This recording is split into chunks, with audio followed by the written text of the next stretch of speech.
Kasunod ng malawakang pagbaha sa iba't ibang bahagi ng bansa, paano nga ba ito maiiwasan?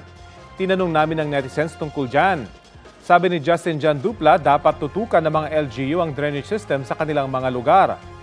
Para naman kay Freddy Macaraeg, pwedeng taasan daw ang mga kalsada at bahay.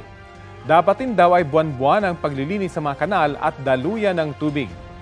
Sagot ni Victoria Banting, maging responsable sa pagtatapon ng basura para kahit papano ay makatulong ang bawat isa.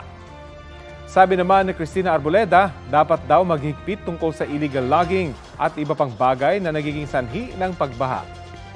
Mga kapuso, makisali sa aming online talakayan sa iba't ibang issue. Kung may nais din kayong maibalita sa inyong lugar, mag-PM na sa Facebook page ng Balitang Halik.